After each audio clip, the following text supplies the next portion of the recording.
Bienvenue et merci d'être venus si nombreux pour cette séance pourtant quasiment improvisée, dictée par les nécessités du moment et qui est co-organisée par le cirque et le SIEJ, puisqu'on touche en effet à des éléments fondamentaux en droit constitutionnel comparé ici et également en théorie du droit. Et donc, j'ai le plaisir ici de céder bientôt la parole à François Van de Mensbruck, que je ne dois pas présenter ici, professeur à Saint-Louis et à l'ULG, et grand spécialiste de Common Law, qui, quand je lui ai dit « Est-ce que tu serais intéressé de présenter l'arrêt de la Cour suprême ?» m'a dit « Je suis en train de regarder l'audience en live, donc bon, en fait, je pense qu'il connaît très très bien la question, et qu'il ne fallait pas grand-chose pour l'inciter à venir nous présenter cet arrêt. » Et quand j'ai évoqué cette question lors d'une réunion du cirque, Evelyne Maz m'a dit qu'elle serait intéressée de pouvoir éventuellement donner une petite réplique, puisque c'est une grande spécialiste de la rule of law, de la conception anglo-saxonne de rule of law, et donc je leur cède tout de suite la parole, et je les remercie d'avance pour cet exposé qui promet d'être passionnant.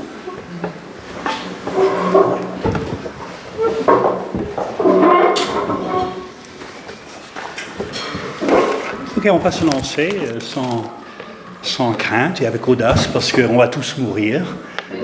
Pour ceux qui ont été donc, à la remise des diplômes hier, c'est un private joke.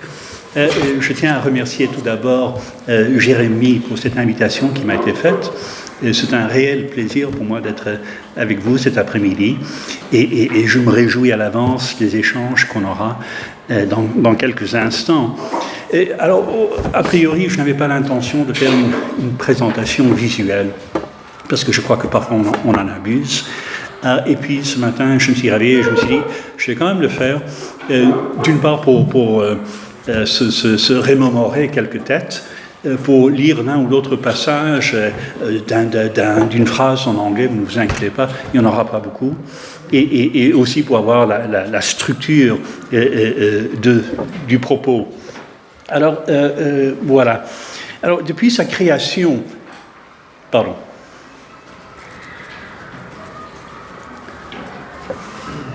Depuis sa création, il y a 10 ans, ce mois-ci, en octobre 2009, la Cour suprême du Royaume-Uni s'est réunie seulement 2 fois en assemblée plénière. 11 juges. Sur la photo, vous remarquerez qu'il y a 12 juges, mais l'article 42 du Constitutional Reform Act de 2005 prévoit que l'audience plénière s'entend d'un nombre impair de juges, donc ils sont 11. Donc la première fois qu'il y a eu cette audience plénière fut pour se prononcer sur le processus de retrait du Royaume-Uni de l'Union européenne en 2017. Dans un arrêt rendu le 24 janvier 2017, par 8 voix contre 3, la Cour a une première fois sanctionné le gouvernement de Sa Majesté, Theresa May, qui entendait entamer le processus de retrait de l'Union européenne, donc sur base de l'article 50 du TUE. Elle entendait faire ce processus de retrait sur la seule prérogative du pouvoir exécutif, autrement dit, sans intervention du législateur. Dans son arrêt de janvier 2017, la Cour entendait faire respecter le droit de regard de Westminster, comme l'État était entré dans l'Union européenne par une loi, the European Communities Act de 1972, c'était par une loi qu'il fallait dénouer les liens. 17 mois plus tard, dans son arrêt du 24 septembre 2019, la Cour suprême sanctionne à nouveau le gouvernement de Sa Majesté, Boris Johnson cette fois-ci, à l'unanimité. Il y avait donc 2 juges qui se trouvaient dans les dissidents en janvier 2017 qui, cette fois-ci, se rangent avec tous les autres. C'est la décision qui nous intéresse. Cet arrêt est court, il fait que 24 pages. L'arrêt de janvier 2017 fait 97 pages. Il y a 3 dissidences. Et comme souvent au Royaume-Uni, l'arrêt prend un ton narratif presque romanesque. Alors, cerner la portée de cet arrêt exige de comprendre le contexte dans lequel il a vu le jour, notamment au vu de la séparation des pouvoirs au Royaume-Uni.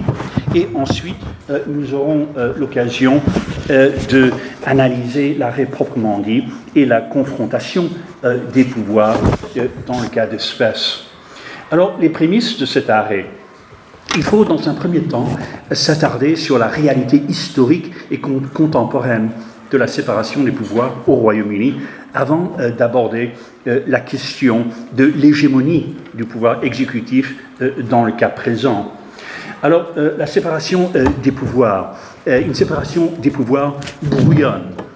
Aux États-Unis, l'affaire est entendue. La Constitution fédérale traite des pouvoirs législatifs, exécutifs et judiciaires aux articles 1, 2 et 3.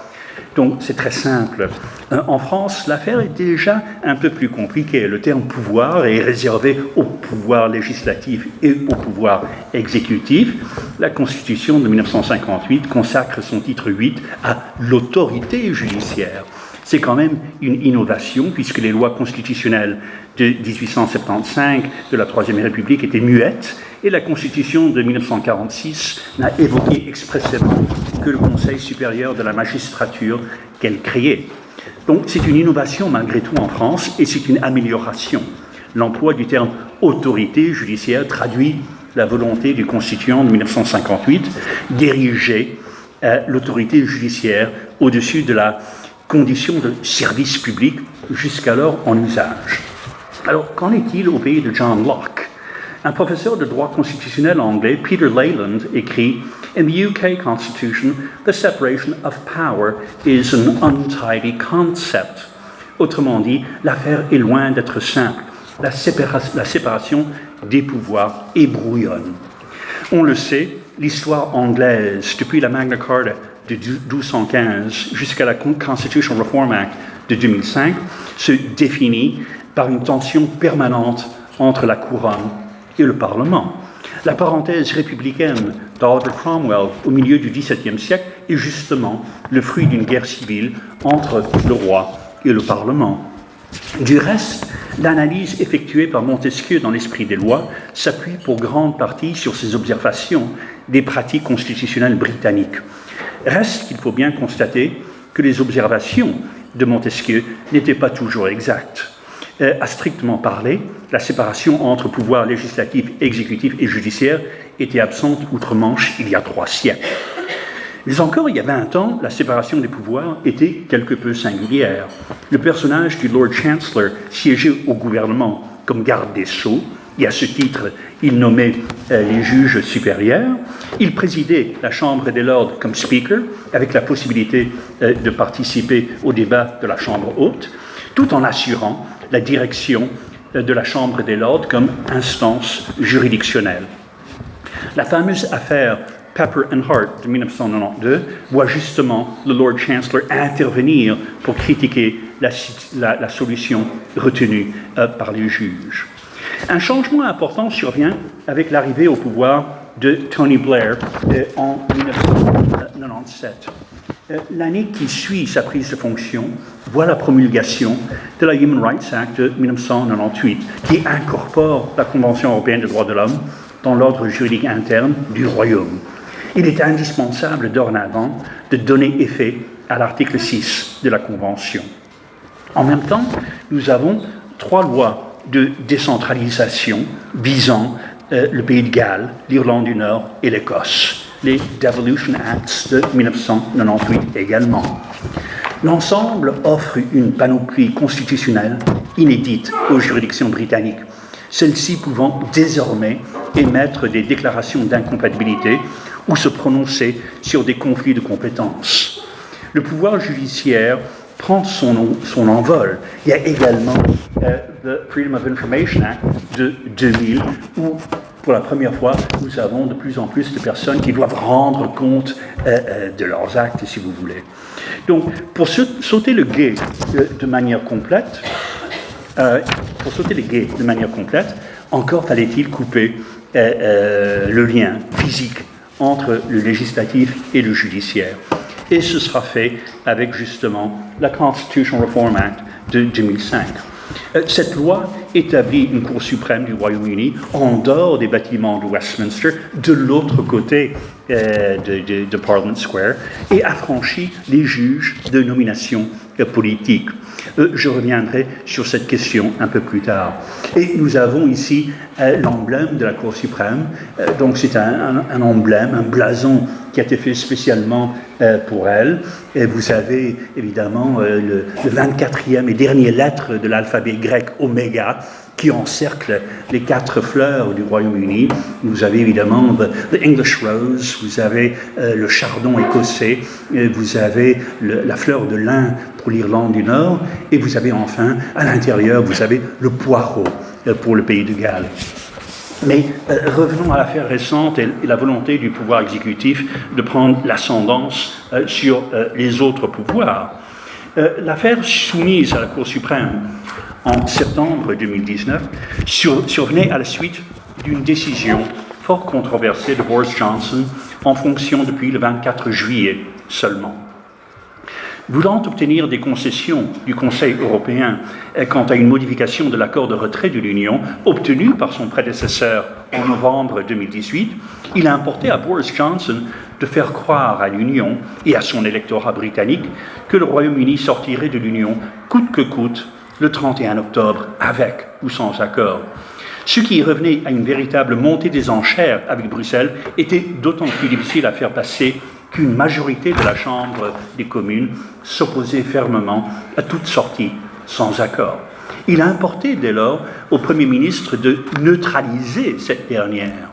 Johnson trouvera la parade en recourant à une pratique peu connue du public, des Anglais jusqu'alors, la prorogation.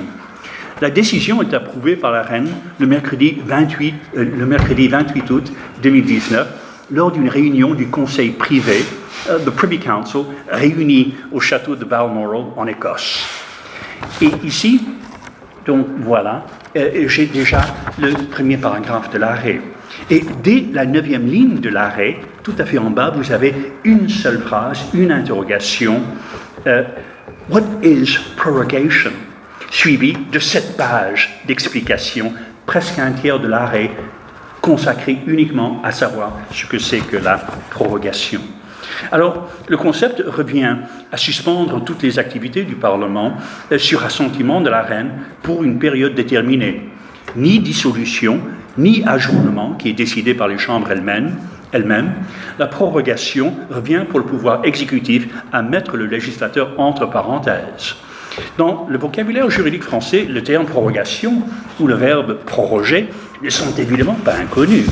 Proroger, c'est maintenir une situation donnée après la date à laquelle elle devait initialement ou cesser ou disparaître.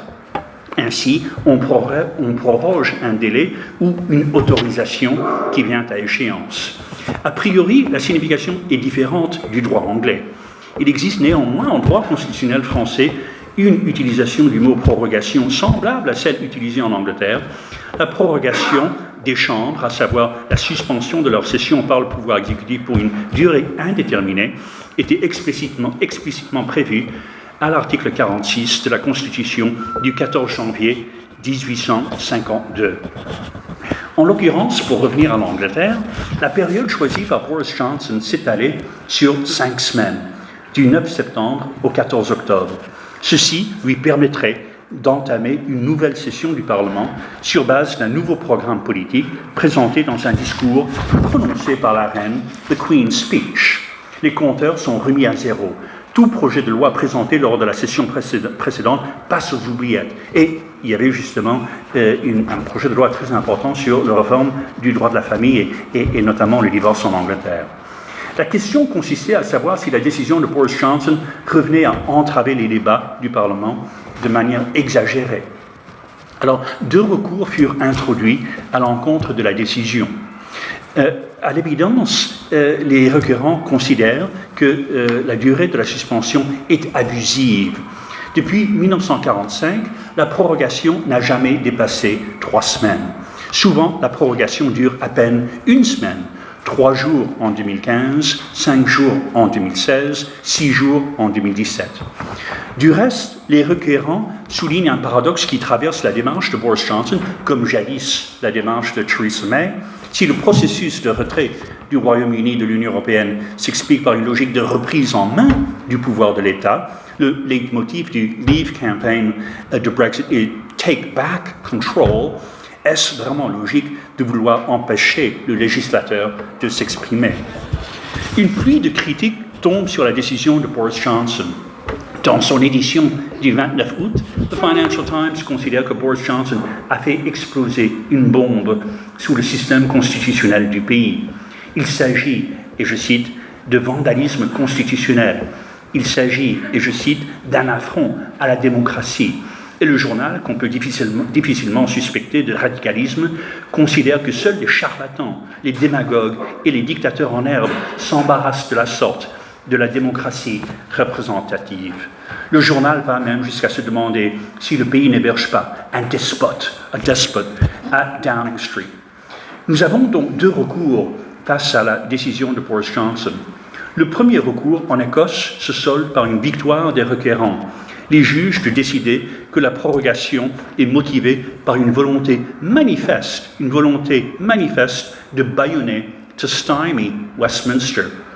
Un deuxième recours, introduit par Gina Miller devant la High Court, déjà présente lors de la première affaire de janvier 2017, statue en sens contraire, ou du moins, les juges décident que l'affaire n'est pas justiciable. Et du reste, Sir Terence Atherton, qui entend le recours de Gina Miller en novembre 2016 à la High Court, figure parmi les juges qui maintenant opposent une fond de non-recevoir face au recours présent.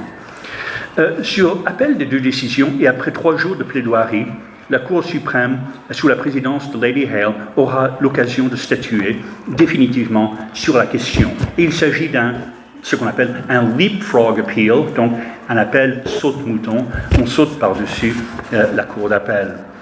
Parmi les parties intervenantes, nous comptons sur la présence de John Major, ancien Premier ministre conservateur, qui dépose des conclusions écrites et se range du côté de Gina Miller. Lady Hale prend soin de souligner que la décision survient dans des circonstances qui ne sont jamais arrivées avant et qu'il est peu probable qu'elle survienne à nouveau.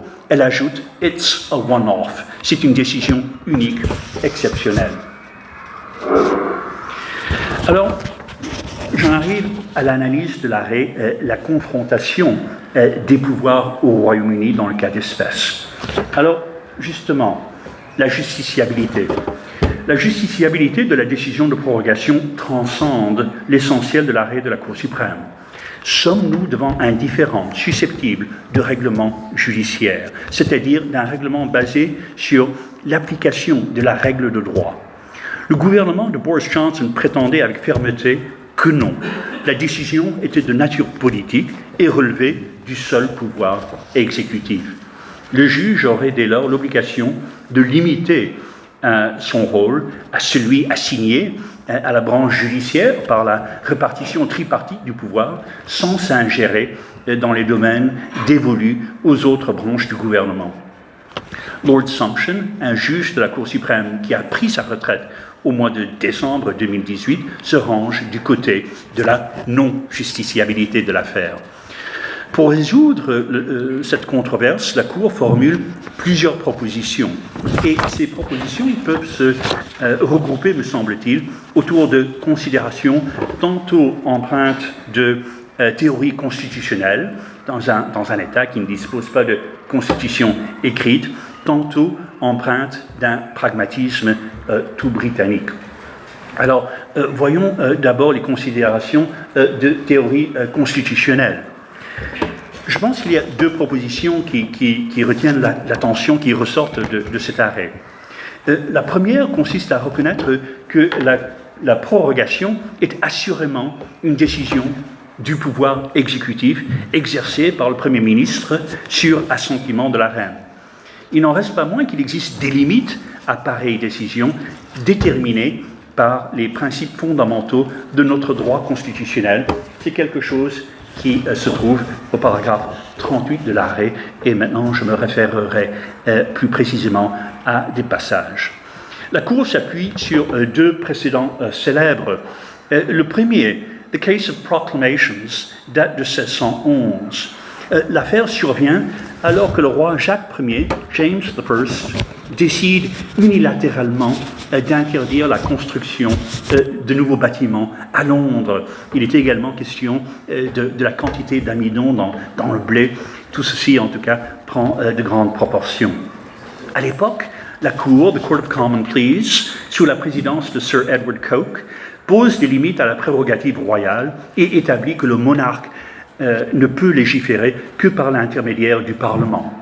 Le droit anglais est fait de précédents, de lois et de coutumes, mais pas de proclamation du monarque. Le roi n'a de prérogative que celle que le droit du pays le lui a accordée. The king hath no prerogative but that which the law of the land allows him. Le deuxième précédent date de 1765, Antic and Carrington, autre affaire célébrissime en droit constitutionnel britannique. Ici, il s'agit d'une affaire qui définit les libertés civiles des individus et limite la portée du pouvoir exécutif en matière de violation du domicile. Inspiration directe du quatrième amendement de la Constitution des États-Unis. Pour revenir à notre affaire de septembre 2019, la Cour considère que la plupart des affaires constitutionnelles de l'histoire juridique du pays ont une résonance politique. La Cour considère, que la plupart des affaires constitutionnelles de l'histoire juridique du pays ont une résonance politique. Le paragraphe 31. Au surplus, la Cour ajoute « Le fait pour le gouvernement de rendre compte au Parlement ne doit pas s'interpréter comme lui donnant une immunité à l'égard des juges, a fortiori si les activités du Parlement sont suspendues. » Paragraphe 33. Ce n'est pas offenser la séparation des pouvoirs que de se prononcer sur la question. Au contraire, la Cour insiste sur le fait qu'elle donne justement effet à la séparation des pouvoirs en s'assurant que le gouvernement n'abuse pas de son pouvoir de prorogation avec pour effet d'empêcher le Parlement de remplir sa mission au paragraphe 34. Alors, la première proposition, donc, c'était tout simplement sur ce que je disais à l'instant, le fait de pouvoir contrôler. Et la deuxième proposition consiste à dresser les contours de la justiciabilité du gouvernement. Reconnaissant l'absence d'une constitution écrite, il existe des principes fondamentaux en Angleterre, distillés par la common law pour régir la matière. Qu'en est-il de la prorogation ? Dans une affaire remontant à une période récente, Council of Civil Service Unions and Minister for the Civil Service en 1985, la Chambre des Lords, en tant qu'instance juridictionnelle, décide que tout dépend de la nature et l'objet du prérogative exercé. En l'occurrence, Lord Roscoe considère que la décision de dissoudre le Parlement relève de pouvoirs qui justement sont non justiciables. Voilà de quoi apporter de l'eau au moulin des avocats de Boris Johnson qui ne se privent pas de se référer à cette affaire au paragraphe 36 et 37 de l'arrêt de la Cour suprême. Dans l'affaire qui nous intéresse, la Cour suprême prend un autre versant. La Cour précise bien que le pays n'a pas de document écrit intitulé « Constitution ». Il existe cependant une constitution établie au fil des siècles, composée de précédents, de lois, de conventions. Aucune codification, mais le fruit d'un long processus de sédimentation, de pragmatisme, de flexibilité. Plusieurs principes juridiques en découlent et il appartient aux juridictions de les faire appliquer, to enforce them, de manière responsable. The courts cannot shirk that responsibility merely on the ground that the question raised is political in tone or context. Donc, les juridictions ne peuvent pas éluder cette responsabilité seulement parce que la couleur politique ou le contexte de la question survient. Et ici, je m'en réfère au paragraphe 39. Le principe de souveraineté parlementaire, le principe de parliamentary sovereignty constitue évidemment la clé de voûte du système anglais. De prime abord, le principe assigne à la loi une autorité maximale, dépourvue de tout contrôle judiciaire. Albert Ben Dicey développe ce principe dans son ouvrage The Law of the Constitution en 1885. La loi a donc une autorité maximale. La Cour, dans son arrêt du 24 septembre 2019, considère que le principe revêt une autre dimension, celle de tout bonnement laisser au Parlement le soin de légiférer. Le paragraphe 42. The sovereignty of Parliament would be undermined as the foundational principle of our Constitution if the executive could, through the use of the prerogative, prevent Parliament from exercising its legislative authority for as long as it pleased. Donc, ce sont des développements qui sont assez inédits. Associés à la souveraineté parlementaire, parliamentary sovereignty, la Cour suprême met en exergue le principe que le gouvernement doit aussi rendre compte aux législateurs. Ce principe est aussi fondamental que la souveraineté du Parlement. Lord Carnwath l'avait déjà souligné dans le premier arrêt Miller de janvier 2017 et Lord Bingham l'avait également signalé comme pierre angulaire du modèle démocratique de Westminster dans l'affaire Bob and Manning de 2006, une affaire jugée par le comité judiciaire du conseil privé, the Judicial Committee of the Privy Council. Assez intéressant parce que la force obligatoire des arrêts du Privy Council, aucune force obligatoire pour la Cour suprême. Ici, malgré tout, c'est un persuasive precedent. Et ici, c'était une affaire qui concernait des élections dans la République de Trinidad et Tobago. Selon la Cour suprême, dans son arrêt du 24 septembre, plus longtemps le Parlement est suspendu, plus grand est le risque que le gouvernement agisse seul, sans devoir s'expliquer de son action aux législateurs. Pour la Cour suprême, ce risque constitue l'antithèse du modèle démocratique au paragraphe 48.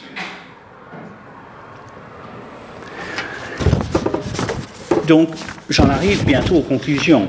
Et justement, paragraphe 50 de l'arrêt, la Cour suprême dit « For the purposes of the present case, therefore, the relevant limit upon the power to prorogue can be exposed in this way, that a decision to prorogue Parliament or to advise the monarch to prorogue Parliament will be unlawful if the prorogation has the effect of frustrating or preventing, without reasonable justification, the ability of Parliament to carry out its constitutional functions as a legislature and as the body responsible for the supervision of the executive. Donc, finalement, on arrive à des considérations pratiques. Donc, je vous ai dit, d'une part, il y a des considérations de théorie constitutionnelle et d'autre part, des considérations d'ordre pratique. Donc, nous en venons à joindre la théorie à la pratique. De nouveau, deux propositions. En l'occurrence, pouvait-on considérer qu'une suspension des activités du Parlement durant 5 semaines revêt un caractère illégal? La Cour se refusera à considérer les motifs du Premier ministre. Donc, je descends un tout petit peu. Vous avez ici, évidemment, une photo de Jacob Rees-Mogg, donc qui s'allonge sur les bancs de la Chambre des communes et avec un certain mépris, enfin bon, peu importe. La Cour se refuse à considérer les motifs du Premier ministre. Au paragraphe 58, c'est quelque chose qui distingue l'arrêt de la Cour suprême justement de la décision qui a été prise en Écosse. Elle juge cependant qu'il n'a pas donné de raison. Il n'y a aucune raison qui est formulée par le Premier ministre. Et la Cour s'étonne de ça. Et elle juge également que ses propos sur la tenue de la session parlementaire en cours sont quelque peu maladroites, voire désobligeantes. The Prime Minister's reaction was to describe the September sitting as a rigmarole, c'est-à-dire une comédie, du charabia, du galimatia. Donc on sent ici une certaine lassitude de la part de la Cour suprême par rapport à l'attitude du pouvoir exécutif. Pour faire court, la Cour suprême considère qu'aucune raison sérieuse n'avait été avancée pour suspendre ses activités et de façon lapidaire, elle conclut que la décision est entachée d'illégalité. Donc voilà. Et deuxième proposition de la Cour, ça consiste à se pencher sur la solution, the remedy, à apporter à cette situation singulière. Alors, Gina Miller, pour vous dire la vérité, elle se contentait d'une simple déclaration. Mais ici, pour le gouvernement, c'était déjà aller trop loin. Et justement, la Cour suprême dit non, il faut absolument aller un peu plus loin. La Cour suprême, the question is whether we should do more than that in order to make it crystal clear what the legal consequences of that holding are. Et justement, la Cour suprême pense qu'il faut déclarer la prorogation nulle et non avenue, car la décision était tout simplement absolument indéfendable.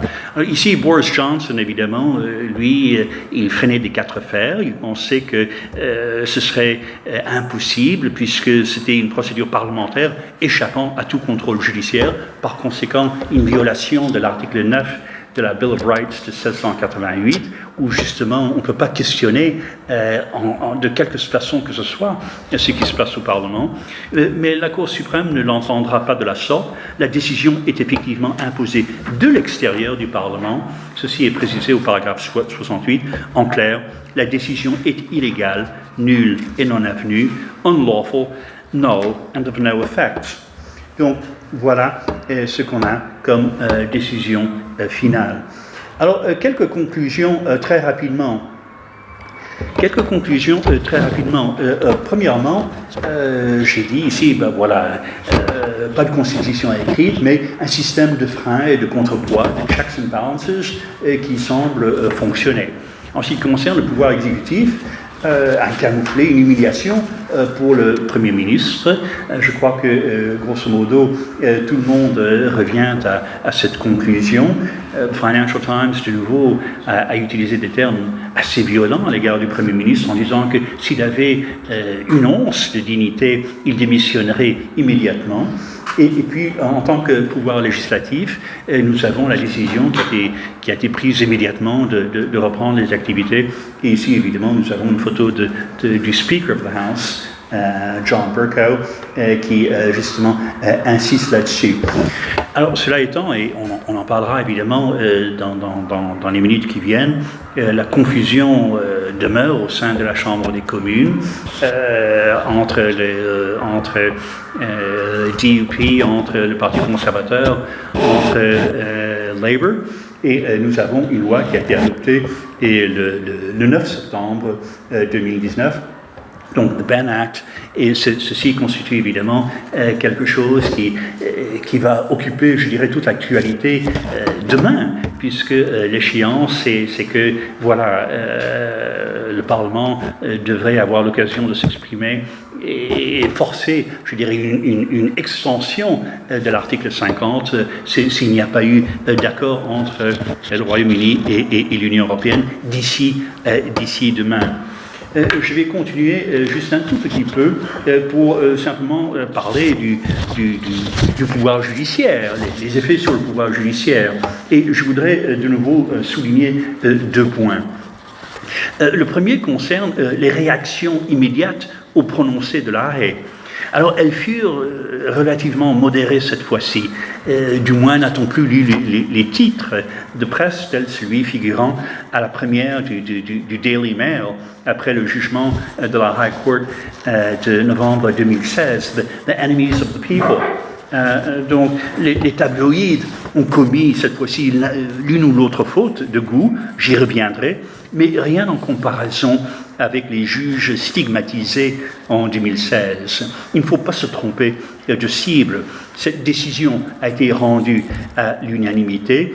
Je pense qu'il y a eu quand même une sorte de reprise en main de ce principe de respect de la rule of law. Et Lady Hale, qui a présidé à cette décision, qui a prononcé cette décision, de façon tout à fait anecdotique, elle a des origines modestes.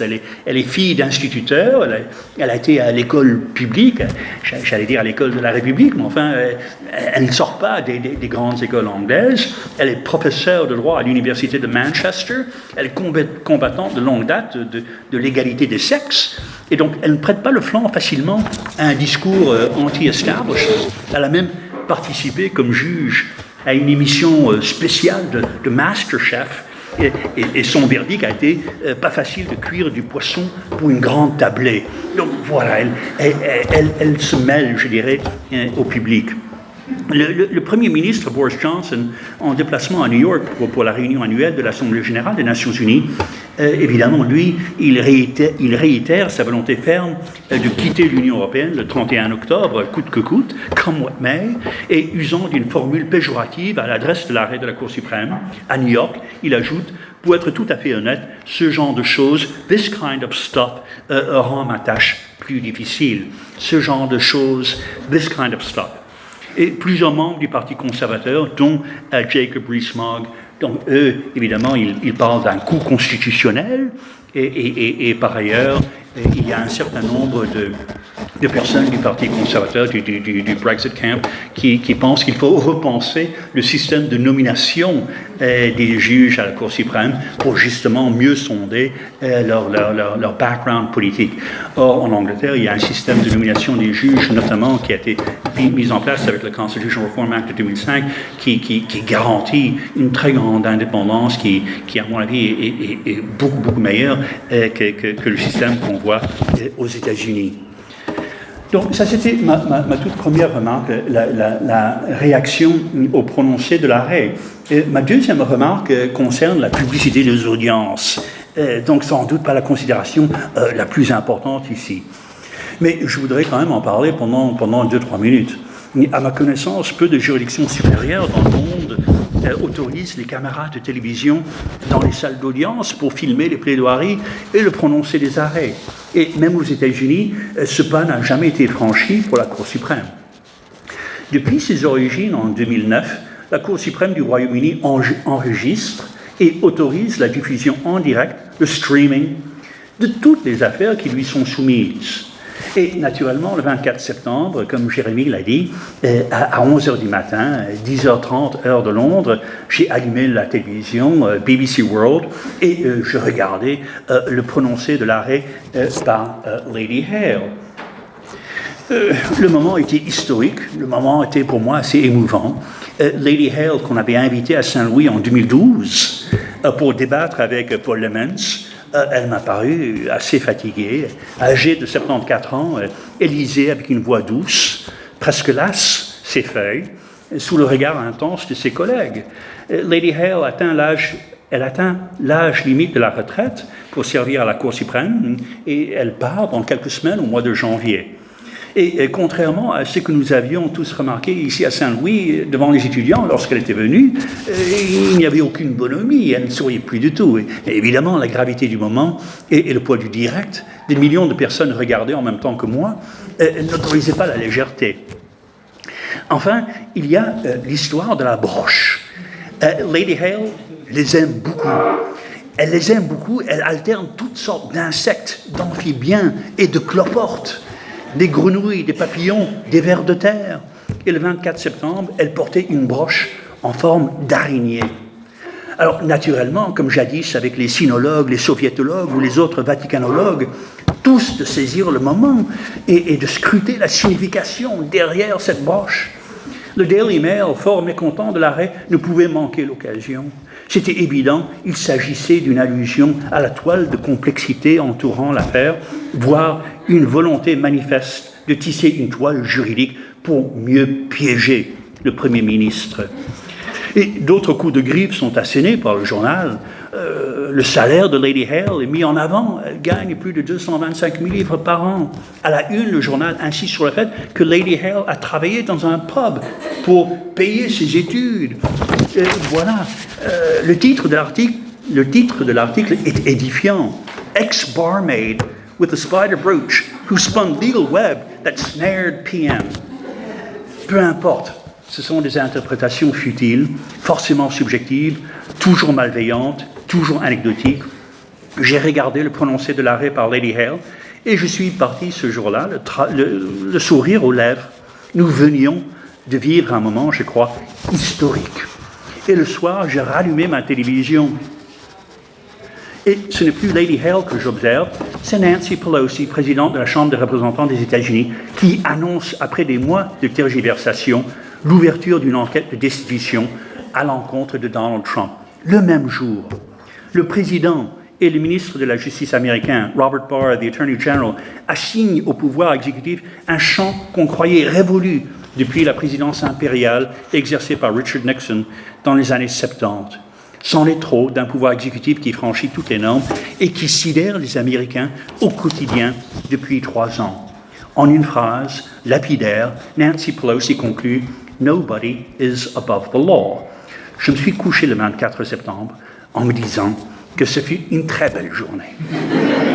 On ne peut que saluer l'arrêt de la Cour suprême de Londres qui rend ses lettres de noblesse à l'ordre constitutionnel anglais et qui, à n'en pas douter, définit un cadre on ne peut plus clair pour l'équilibre des pouvoirs outre-Manche.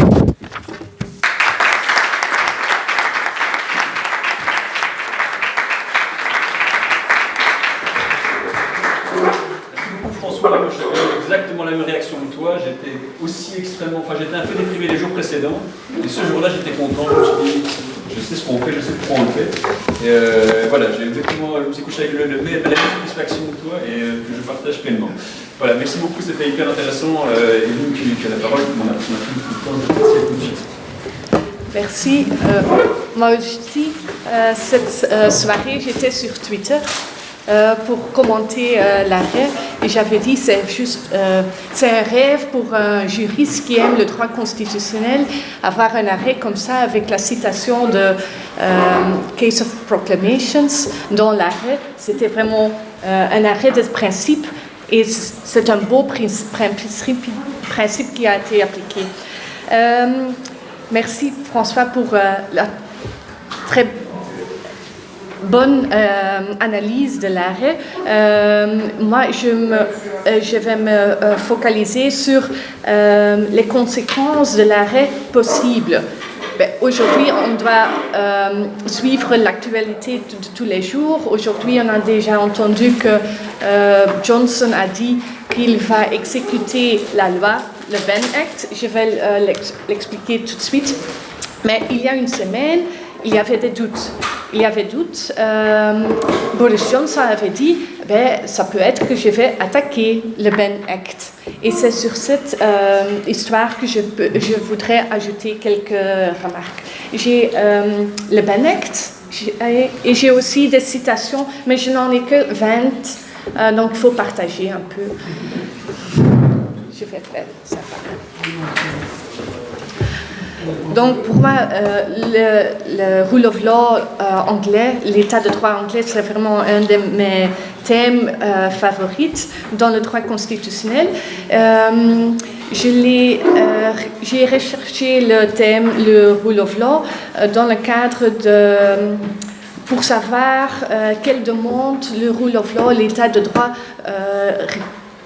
requiert aux compétences, compositions et procédures des cours constitutionnelles. Donc, j'étais plus focalisée sur les demandes de l'état de droit anglais concernant la séparation des pouvoirs entre le législateur et le judiciaire. Ce n'est pas le thème de l'arrêt de 2019, mais l'arrêt a quand même quelques points qu'on peut attirer au-dessus. Je pense mieux dit que cet arrêt a fait que Boris Johnson n'avait plus envie d'aller au Supreme Court pour attaquer le Benn Act. Le rule of law, l'état de droit anglais, le terme, François a déjà dit aussi, le rule of law, c'est le plus haut. Il y a une expression, no matter how high you are, the law is always above you, citée par Lord Bingham dans son livre sur le rule of law. Et ça, c'est le principe principal du rule of law anglais, de l'état de droit anglais. Et c'est le principe que l'état de droit anglais a toujours eu depuis les siècles 12-15 avec le Magna Carta, mais après dans les siècles, le 16e, 17e siècle, avec les guerres civiles entre le Parlement et le gouvernement. Et c'est juste à cause de guerre civile ou bien les guerres avant, dans la jurisprudence de Coke, donc dans les Case of Proclamations, mais aussi dans le Dr. Bonham's case. Donc le Case of Proclamations, c'était la limitation des pouvoirs du pouvoir prérogatif, comme dans cet arrêt ici d'aujourd'hui, de 2019. Mais il y a quelques ans après, c'était le Dr. Bonham's case, et là, c'était un arrêt pour limiter les pouvoirs pouvoir législatif et de le mettre sous le contrôle judiciaire. L'état de droit anglais a surtout eu cette idée d'avoir le contrôle judiciaire sur les actes exécutifs. C'était priorité à faire cela parce que les compétences du roi dans le XVIe siècle et XVIIe siècle suivant le roi étaient illimitées, et donc l'état de droit anglais avait le premier but de limiter les compétences du roi. Mais dès que ça s'est fait dans le XVIe, XVIIe siècle et de nouveau dans le XXe siècle, parce qu'on a eu le même mouvement de nouveau dans le XXe siècle avec l'évolution du contrôle judiciaire sur les actes d'exécutif, qui a pris qu'on a trouvé des critères pour utiliser le contrôle judiciaire, les critères comme irrationality, donc irrationalité, le critère d'illégalité, les critères de vice de procédure et d'injuste naturel. C'est une évolution du XXe siècle. Et la dernière point d'évolution qui doit encore venir, c'est est-ce que le rule of law, l'état de droit anglais, justifie aussi un contrôle judiciaire sur les actes législatifs. Et je vous ai donné quelques citations, je ne vais pas les expliquer aujourd'hui. C'est sous le titre Common Law Constitutionalism's Greatest Hits. Donc ce sont les arrêts, non, je vais dire autrement. Eliot, c'est un professeur anglais, il a discuté l'arrêt Evans, donc de 2015, et dans son paper, il a dit que Lord Neuberger, je pense que c'était à ce temps-là, avait cité 5 ou 6 arrêts de House of Lords ou de Cour suprême qui sont vraiment importants dans le droit constitutionnel. L'arrêt de 2019 est un des arrêts qu'on peut ajouter au Common Law Constitutionalism's Greatest Hits. Mais dans les arrêts que moi j'ai cités, c'est la question si l'état de droit anglais justifie aussi un contrôle judiciaire sur les actes législatifs.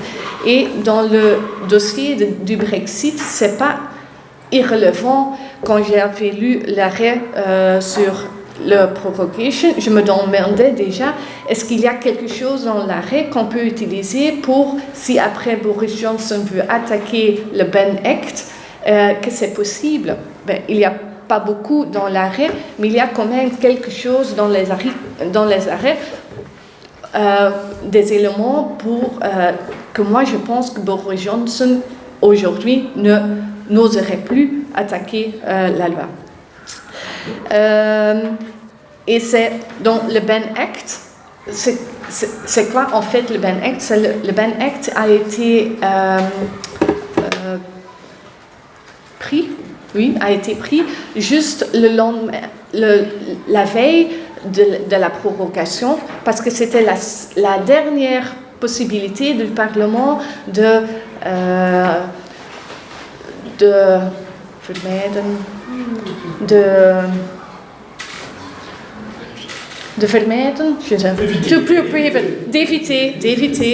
d'éviter le Brexit sans deal, parce que le lendemain, le Parlement sera prorogué. Donc, ils ont fait le Ben Act, et dans le Ben Act, vous pouvez voir, donc, il y a 2 deux modalités, deux hypothèses, ou bien il y a un deal, agreement, ou bien il n'y a pas de deal. Et dans les deux cas, quand le Parlement n'accepte pas le deal ou qu'il n'y a pas de deal, et le Parlement dit on ne va pas partir sans deal, il n'y a pas de deal, que Boris Johnson doit demander un nouveau délai, jusqu'au fin janvier. Et c'est Boris Johnson qui a dit je vais jamais exécuter cette loi.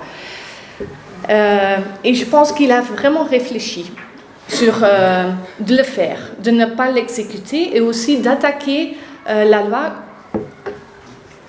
à la Cour.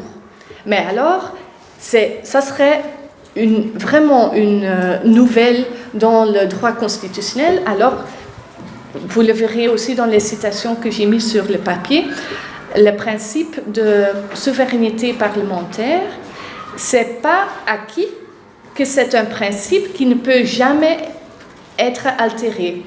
Il y a des juges du Supreme Court qui disent que le principe de souveraineté parlementaire, c'est un principe du common law. Et donc, nous sommes les juges du common law. Nous, on peut altérer ce principe. Le moment qu'on trouve que le principe de souveraineté parlementaire n'est plus applicable, nous le décidons et il ne sera plus applicable.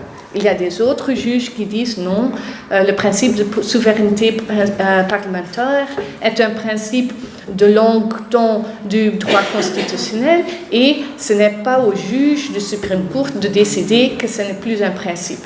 Donc, il faut un acte, une legislation pour altérer que le principe de souveraineté parlementaire n'est plus le principe le plus haut du droit constitutionnel. Mais dès qu'un gouvernement anglais va à la Cour pour demander « je veux que vous faites un contrôle judiciaire sur un acte », ben, c'est la fin du principe de souveraineté parlementaire. Si même le gouvernement le demande, ben, et si les juges disent que le rule of law, l'état de droit anglais, est toujours plus haut que le principe de souveraineté parlementaire, alors ce dossier-là, ce serait la fin du principe de souveraineté parlementaire. Donc je pense que Boris Johnson a eu raison de ne plus penser d'aller à la Cour pour attaquer le Ben Act, mais j'aurais aimé s'il l'avait fait parce que ce serait la fin définitive de souveraineté parlementaire aussi en Angleterre. Et vous verrez dans les citations que les juges ils trouvent déjà que le principe de souveraineté parlementaire n'est plus illimité, n'est plus absolu. Ils disent aussi que ce n'a jamais été absolu et ce n'est pas absolu maintenant, mais on n'a encore jamais eu les circonstances où vraiment une législation du Parlement anglaise a été contrôlée par le juge. On a eu un dossier avec une législation écossaise, mais jamais pour une Act of Parliament of the British Parliament. Voilà, ce sont mes remarques envers du Parlement, souveraineté parlementaire. Merci.